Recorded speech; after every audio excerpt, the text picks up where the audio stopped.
friend. In the meantime, what is the fallout here? In all seriousness, when Connell touched on this, they want to know how long does this bank crisis go on. I told you about the record right now with Argentina, something that you could drag this out for, what, a full year? That was back in 2001. Are we looking at anything like that? We've got Lenore, Hawkins here, Jim Lacamp, Lizzie MacDonald on a way out of this. In our country, guys, obviously we just print more money, right? They don't have that option in Greece, but they do have the option to just sort of go back to their old currency, start printing that, and just add confusion to the markets. Where do you think things go, Lenore? What's next in this drama? Well, until we get some different Greek leaders, I think it's going to be very difficult to make any progress. The current group of leaders seem to be from the foot-stamping school of negotiation, where if you just whine and complain enough, that eventually the other side will cave. You can't go attacking your counterparties the way they've been doing it, and they're not willing to offer any concessions. Understandably, that's what they got elected on, so they're kind of in between a rock and a hard place, and the Greek people really don't have much of anything left to give. So something is going to have to break, and it's unfortunately, I think, going to be the Greek economy. Well, they could go into other people's open arms here. Vladimir Putin comes to mind, and we are going to get into that a little bit later in the show. But, you know, Jim, given the size of this no vote and the fact that it was overwhelmingly such a no vote, you have to wonder whether at least the prime minister, socialist, leftist, whatever you want to call him, he's still got overwhelming popular support going into this potential financial abyss. What do you make of that? Well, and they got rid of Yanis Varoufakis, and a lot of people feel like that was the head that had to roll. So that he's the finance minister whose name you pronounce far better than I did. I generally avoid the names with all consonants, which are pretty much all these Greek officials. But continue. He did resign. Some say he and was a lot of people forced feel like that's the head that needs to roll, so that negotiations can be a little bit more friendly. Keep in mind, negotiations started with expectations of reparations from World War II.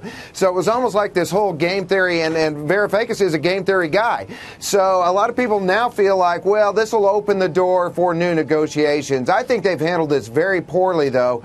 They advertised that they were going to institute capital controls on the banks well in advance, so everybody yanked their money out of the banks, and they haven't really done anything that would really reform that economy at all, nor have they proposed anything. So I think they've got some real issues here, but a lot of this does fall on the part of the Euro leaders as well as the Greek leaders. You know, if you think of those prior crises, Lizzie, that I talked about where banks were shut for an extended period of time, whether in Cyprus for 12 days, Panama for 9 weeks, Argentina for a year, the underlying economies were fairly sound. In other words, each of those governments had something to fall back on. The Greeks, for the time being, do not. What do you make of that? Yeah, that's an important point, because the Greece has tough choices. Either you accept the Eurozone's terms, or you basically devalue your way out of the crisis by letting that drachma fall in value, and you continue to pay these utopian welfare benefits with worthless paper. The Greece economy is largely a closed economy. Its main exports are re-exported oil, maritime services, cotton, and it's a tourism economy. So, you know, it's not like what Argentina went through. Argentina did start to devalue its way out of its debt crisis, but Argentina, at the same time, lucky for it got a lucky break. It had a global commodities boom at that time. So, you know, they could export their beef, their grains. So Greece is not in a good spot right now, and it's not like what Argentina went through at all. You know, we were talking about Argentina, that experience. I'm thinking, of course, that's the birthplace of the Pope, Pope Francis. He's in that region of the world, not Argentina. He's skipping his home country, but he is going to some poor countries. In Ecuador earlier today, and will be through the remainder of the day. He has been very sympathetic, Lenore, on the plight of the average Greek people. He has urged in no uncertain terms that lenders resolve this, but putting clearly the onus on lenders, that this is a populist pitch to try to see the difference between those who have the money and those who owe the money. What kind of a role do you expect the Pope will play in all of this? I think he's going to try to get as involved as he can because this situation is such an horrific impasse. The Greek people simply cannot do anymore. Their economy is in shatters. It's kind of like having a family with a single income earner. You got a spouse with a spending habit that makes Imelda Marcos look like she wanted to go shoeless. You got 3 kids who need braces. You got 2 cars in the driveway that badly in need of repair, a hole in the roof, a mortgage that's an adjustable rate that you can't afford anyway, and you're holding down 2 jobs. Your first boss is telling you need to put in more hours. Your second boss is telling you that your skills are sadly lacking, and the bank keeps calling you, telling you to get your spending habits under control. At some point, when you find out the dog also has diabetes and needs medication every day, you tell everyone to shove it.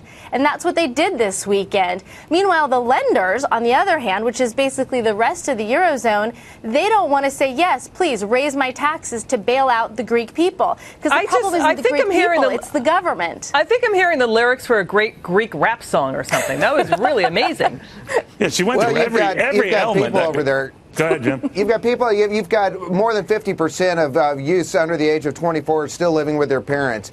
In the meantime, most of their businesses over there are small businesses, and they get away with not paying any taxes at all. Nobody's really addressing all of the real problems that are in Greece, which is they have a very corrupt government in terms of cronyism and the way that they collect taxes or don't collect taxes, too many people on the payroll, and then they have an unbelievably friendly retirement system where people retire too early. And these are all things that have to be fixed. Yeah, if I can jump in quickly, I mean, Greece's tax evasion is $10 billion to $20 billion a year. They could pay a lot of their debt problems if they just collected their taxes.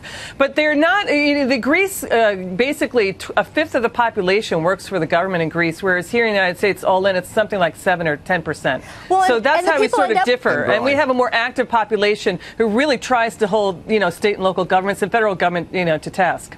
All right, guys. And the reason so many work for the government is because you can't get anything done there. If you want to find out, like, how do I get a permit to do A or B, no one knows because the laws are so complicated and the tax code is so impossible to understand. Lenore, you'll be happy to know we've been diligently researching the number of Greek kids who have braces for which their parents have not paid.